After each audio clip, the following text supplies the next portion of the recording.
Hi,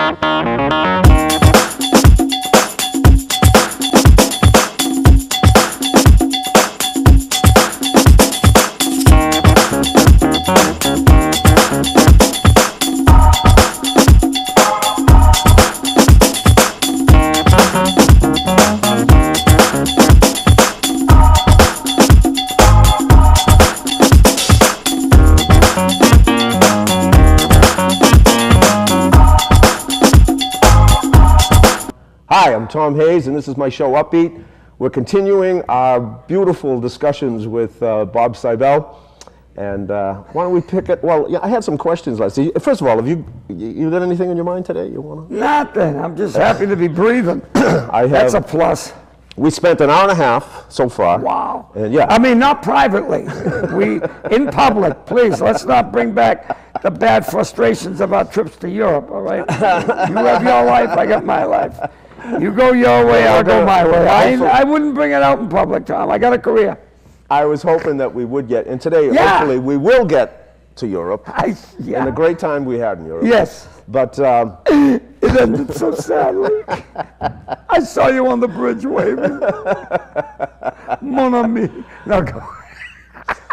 So, well, let's talk about what we were just talking about. You were in Vegas and you just saw a gal with a great sign. You said, "Oh God, true story." Yeah, if you go to Vegas, you walk the Strip, and then they have bridges that attach the streets. And I said, I was there for 5 days, and a hooker finally propositioned me. I was so sad. It took 5 days, and I was game. I said, "I'll give you 100 if you make love to me and tell me I'm good looking." She gave me the 100 back, Tom. She said, "I can't do it, honey. I'm a hooker, not a hypocrite." I don't see the humor here. I don't see the humor. But I was walking across one of the access bridges, and evidently there were a lot of sad, very melancholy way, a lot of street people there, and it's a sad sight. And one of these ladies, about my age, in the late 60s, had a sign that said, "Lonely, desperate, and pregnant." And I went, "Honey, here's $1." Oh my God. Thanks for the laugh. Huh? Thanks for the laugh. Oh yeah, thanks for the guts to be on a bridge. And I said, "When's the kid due?"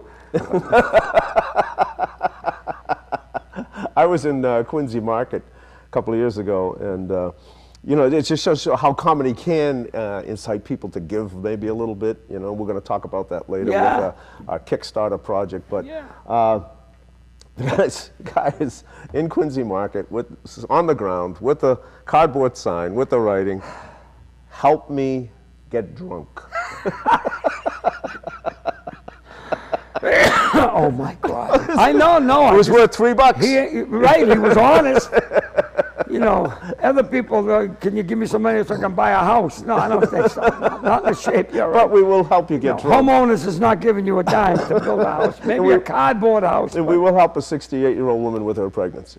Unbelievable, Tommy, yeah.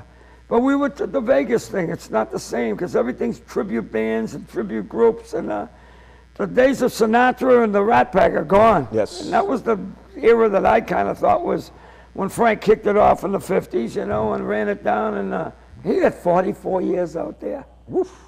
44 years. Now, you refer to Frank in your act.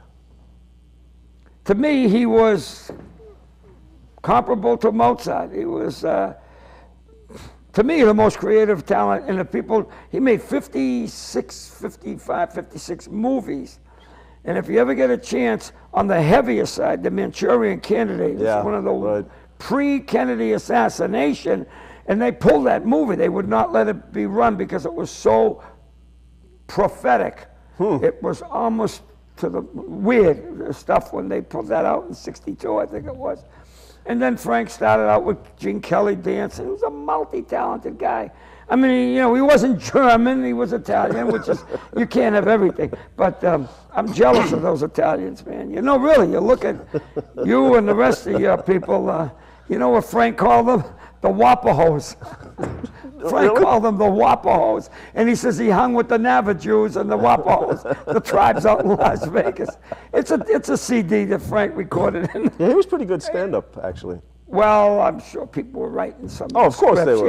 Yeah. But he delivered. No, but well. he could do. Oh no, he was funny creature. And I picked up on him about 13 years old. I went, when they used to have 45s, on the old 45, for all you young people, the little, the shape of a CD, Yep. a little larger.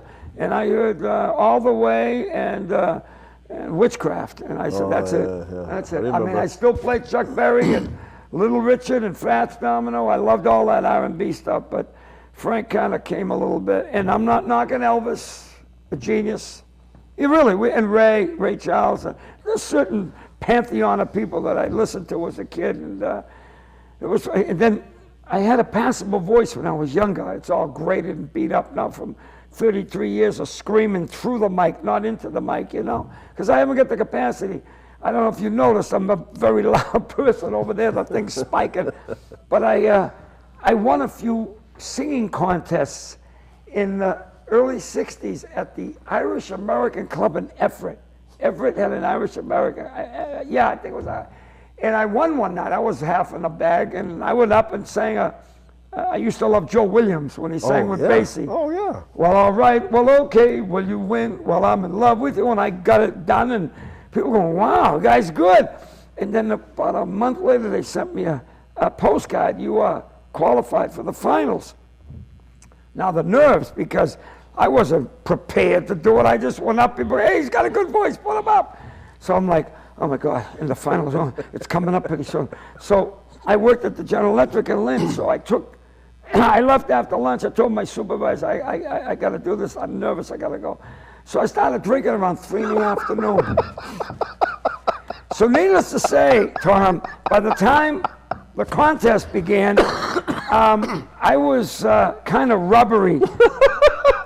True story. I'm not putting you on. And they had one act, a little kid singing, then not a little kid, about 20, whatever. And then I was 23 or something. And now, from Lynn, finalist from last month, Bob Siebel.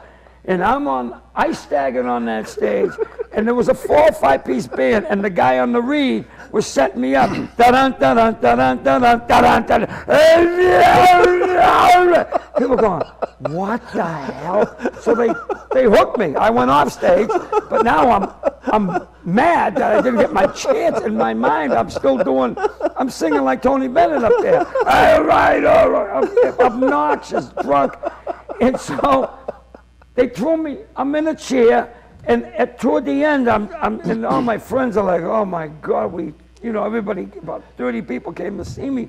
And then at the end of the thing, they brought these 2 little Irish step dancers on, and I said, this is it, I'm making my move. And I went on stage, well, all right, well, okay. I got escorted. I never went back again for the finals. True story. Another one of my successful alcoholic career moves, and I wasn't called back, but that was a true story. Poor Irish step dancers, and I'm pushing my way. All right, I wanted to, come on, pick it up. And I'm trying to bring back Basie. Like they say, the true stuff is the funniest. You can create, you can write stuff down, but when you talk from the top of your head and people go like, wow, I'm telling you, here's one, the booze thing. We had an argument over in the Hart. There used to be a place called the Bayside Inn, and the pier ran off from the club, and the pier ran into the ocean. It was January. I'm with 4 of my buddies, and we're all drinking, and I wasn't a whiskey drinker. I was beer, wine, and they used to call coffee sombreros, with the milk. And then I'd go, can you darken it up? Because it was too light. But I'm drinking one night, and I had a wager with my friends. I said, I bet you that whiskey is like antifreeze in a vehicle. If you drink whiskey, you will not have a problem with cold. And I'll prove it, and I'll drink whiskey and I'll go in and take a dive. It was January. It was like right after a blizzard. True story. And the guys are going, yeah. So they walked me down to the pier, and I had enough whiskey in me. I was gone. And I was in my underwear when I used to wear it. And I was in my underwear. I dove into the ocean, immediate cardiac arrest. I'm exaggerating, but I went into shock. They pulled me out. I was like frozen stiff. I had turned every color of blue or purple, and they had the Nahant ambulance came down and brought me to the hospital, thawed me out. So it was and I lost the $10 bet. I'm telling you, me and booze. Oh God Almighty, it's true. You know, I'd go out on dates. I'd meet a girl the first night and be funny, you know, and half in the party. They'd be always cute. I'd go out with her. The next date, maybe a week later, I would do the priming up in the afternoon. So by the time, you know, I didn't have a vehicle. I'd be in the back seat. And by the time we got to the house to go and look in the back, I'll stay home. Yeah. And I always wondered. And then another night, my buddy Ronnie would pick me up to go pick up my date because I had no gas. I'll give you $1 for gas because in those days it was $1 a gallon. $1 a gallon for gas. I'll give you $1. Just pick up this girl for me and take me to the club. Now, you ready? True God, I laugh at myself.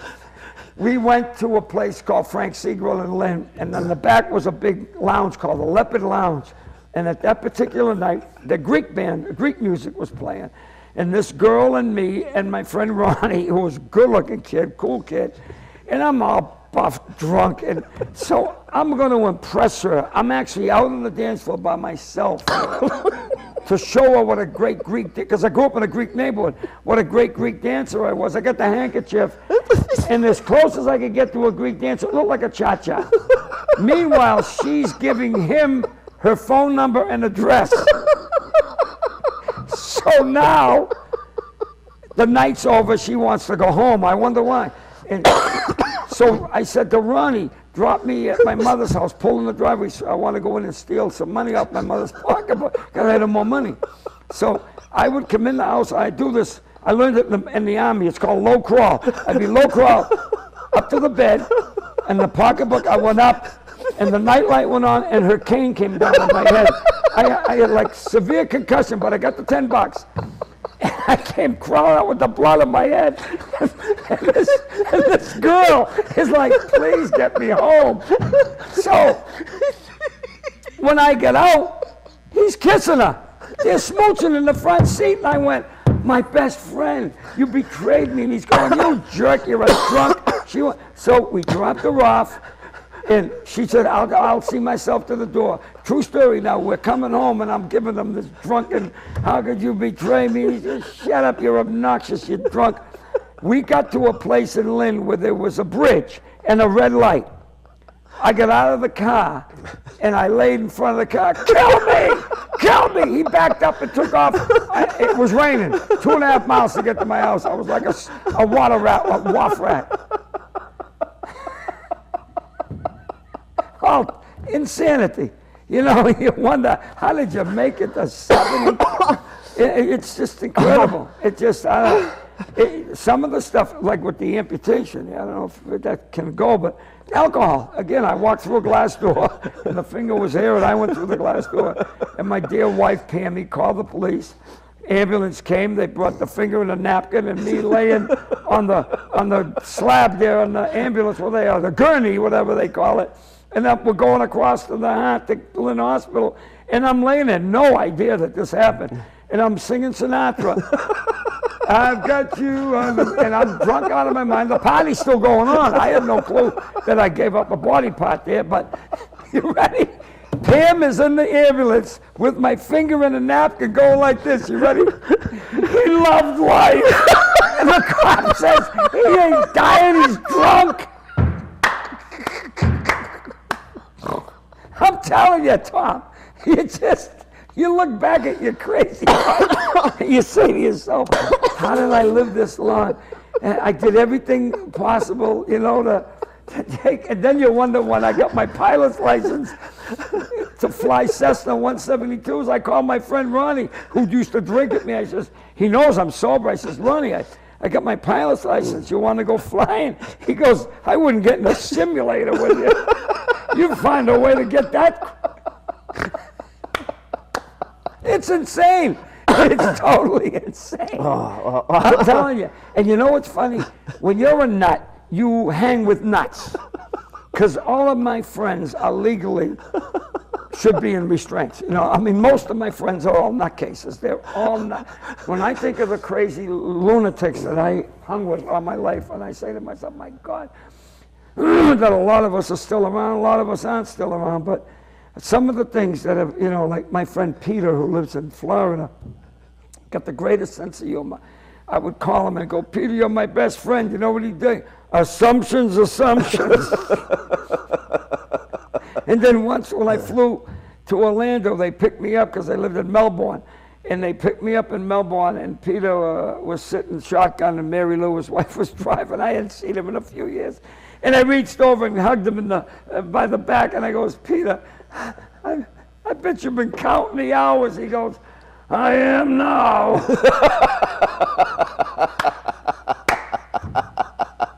How can you top this? It's just incredible humor.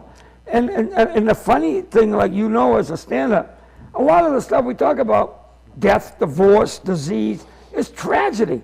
Yet you spin it, and people pay to see it and laugh and go, what am I laughing at? You lost a body part? That's funny, right? I mean, he got divorced, he lost money, that's funny, right? Guy loses his leg, that's funny. But the human brain is so weird that you can, that fine line between tragedy and comedy. It's incredible, isn't it? That you can tell people stuff, like when you're on stage, I listen to you and I know that's all true, and I go, they're all laughing.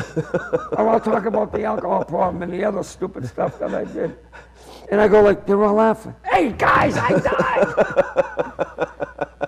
Thank God. Thank God that whatever that mechanism is in the brain that makes it humorous, it's so funny. Well, look at, you know, like tragedies, like Lincoln's assassination. There were jokes about that a few years later. Oh, yeah. Remember that joke?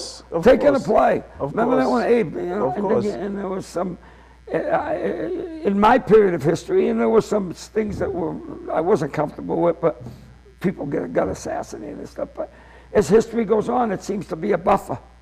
Of course. You know, hundreds of years go by. I think Chaplin said in life, it ultimately comes to comedy because in the long shot, it's all comedy. In the close-up, it's tragedy, but in the long shot, it's always comedy. Amazing. Funny you bring up Charlie Chaplin. If anybody out in that audience ever heard of a song called Smile, smile though your heart is breaking, smile even though it's aching. Lyrics, Charlie Chaplin. Seriously. Charlie Chaplin wrote those the lyrics. score. Like, what a genius. He wrote the score to his movies. Nobody could do that. Brilliant man. Brilliant man.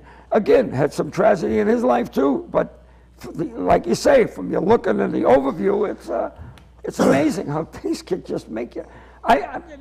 You know, yesterday, when I was selling those DVDs, people would call me driving home after they bought this DVD at a show, and they'd be yelling at me. Somebody in Maine, way up in Prescott, you beat me, you're $10. And I go, what are you talking about? He said, I put it in the car, it doesn't work. I goes, DVD.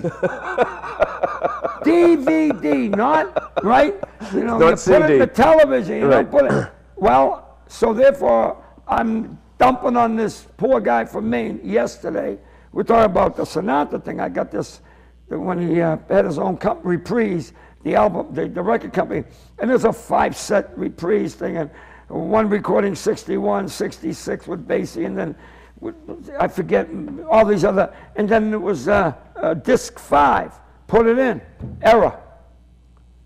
Now I'm so programmed to see in CD. The 5th one's a DVD. Okay. And I'm jamming it in. I brought it to people's houses. They're putting it in their radio. It's a dud. And then my girlfriend Diana went, oh God. McLean, can you take him overnight? Just a couple of shots in the butt. I'm telling you. Oh my God. You know, this leads me to, you're about 6 years older than me, about 5 or 6, all right. But you were lucky enough, I grew up in Roxbury, in predominantly black neighborhood, so I got to hear all of the doo-wop, and I got to hear firsthand, I heard all the soul music, and grew up with all of that, but you, and ultimately got into jazz. I envy you because you were old enough in those days to go in town, went to the Copley, and to the Brown, what was it, Brown Derby? What were the places you heard the jazz? Storyville was at the Copley Square Hotel. Okay. And I was 13 years old, and jazz was, well, my brother was the primary influence when he was in the Air Force, and he would come home on leave. He'd leave some, what they call 78s. People out there have no clue, but 78, the old wax. And he'd leave them there. And I had enough brain power to look at who's this, and Basie and Hampton and all these, Sam Donahue and Kenton and all that stuff. And the lady next door, beautiful Greek lady, Anna, gave me an old wind-up Victrola. Those RCA with his master's voice thing. And I would spend my day on the front porch. The needles for those record were like dental drills. You put it on, you got to crank it, and it would ba-ba-da, ba-ba-da, ba-ba-da, you got to crank it. My poor mother would go, shut it off, everybody's playing baseball, I don't care. So I'd crank that stuff up. And then some way or another, I found out that Storyville at the Copley Square Hotel, which was run by a gentleman named George Wein. George Wein was the owner of Storyville, also the founder of Newport Jazz Festival, 1953, 54, when Newport Jazz Festival started. I attended twice. I was horizontal at the time when I got there. Tough staying vertical all the way from Lynn to Newport. But I went there as a 13-year-old kid, and already I knew Miles and Monk and Coltrane. But I got there, and the man who ran it was a guy named John McClellan, who used to be on WHDH radio. If I'm wrong, somebody call. And there was a priest called the Jazz Priest, Father Norman O'Connor, a Jesuit from BC, who was a jazz fanatic. And they ran this teenage jazz club with a newsletter, and this girl named Stephanie Saltzman was the publisher, was the girl who wrote it.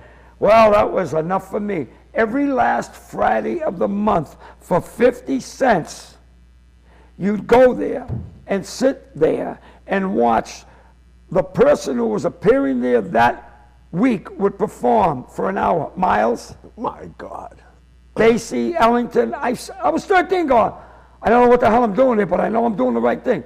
Not being precocious, but just going, Miles. I mean, after a while, I went, I saw Miles when I was 12, 13 years old. And I remember Basie and Ellington, they wouldn't bring the band, but the combos, it's Sure. And they talked to us, and I'd be like, because everybody was, I played ball and I played football, but my whole books were all on jazz. Amazing. And Leonard so 13 you were going, but when did you actually start with the Victrola and listen? Oh God, 10. 10, okay. 9, 10. I mean, that's really amazing because most 10-year-olds can't absorb the intricacies and complications, And when I used to visit my brother up in, he was a pilot up in Stewart Air Force Base, no longer an Air Force Base, and he had a gorgeous hi-fi, pre-stereo and pre-everything, but he had a hi-fi, and he put his name up, Seibel. It was the G clef.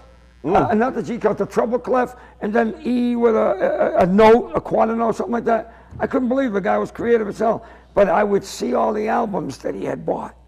And it wasn't just jazz, it was Gilbert and Sullivan, it was Tosca, all the operas, and I'd write everything down, and I'd come home, and my mother would give me so much a week for the paper route money, and I'd run down to the music store. That was it.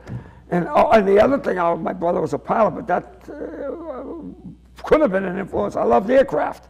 And I'd have aircraft. I had model airplanes all over the place. And when I delivered my newspapers on Sunday, I would fly the plane du jour from house to house.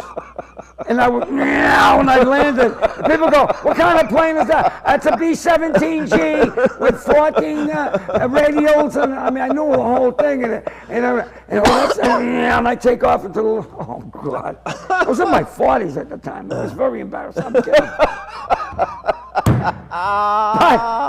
But, but the jazz and the culture and the music and all my friends were like, the guy's weird, but they dug it. I'd bring them in. I would capture people and bring them in my home. It was like a little 12 by 12 room, and that poor woman, my mother, would have to put up with the newest albums every week because I'd be so, with the highballs. And you'd go from... And you were 12. You go from Puccini to Monk. I got another one. It was like one thing, it was a symphony and opera, and then it's Monk. And then you got to hear Howard Silver. People go, I got to go. And I'd be so hurt if they left. You don't love me. And the police would come. It would be a Saturday afternoon ritual. Police would come and knock on the screen door. Shut it off.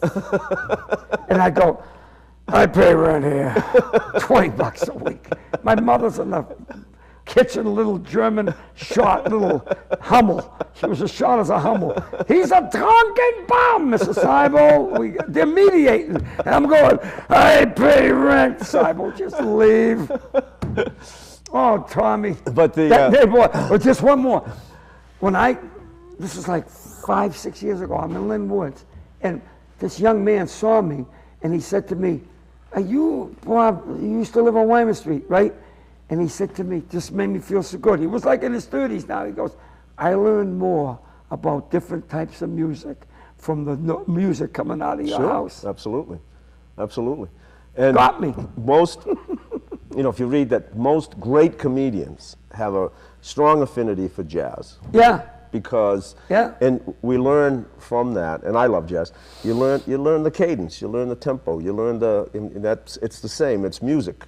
Cosby said, jazz and comedy are the same because it's improvisation. Oh, absolutely. Two was Lenny Bruce, Mozart was a fanatic for Stan Kenton. Sure. Oh yeah, and Lenny loved jazz because he played it, Blue Note, whatever that. Right. Yeah, in fact, if you get a chance, there's a movie in Boston, and plus an exhibition dealing with the Blue Note jazz label that's out right now. It's going to be in Boston, 10th through the 15th, at some art center at Harvard. And it'll be a movie dealing with the Blue Note label, yeah. Didn't Eastwood just did a thing about, which one? Was it about, not Monk, it was... Bird. Yeah. Oh, yeah, he did Bird. Yeah. He did Parker. Yep. Parker, 36. Parker and Mozart died at the same age, 36 years old. Wow. But look what they did. Oh, yeah. At 30, I'm 70. I'm sitting and acting. I'm kidding. I love it, man. I love it. Keep the money coming. So you talked about the flying, and one of the great, when we did your roast a couple of years back, who was it who got up and talked about well, actually, you know what we're going to do right now? Let's, can you believe this? We just chewed up a half an hour. Time flies when you're talking about me. All right, we're going to end this one. Please come back for the second. Thank you. Hurry, because I might not live that long.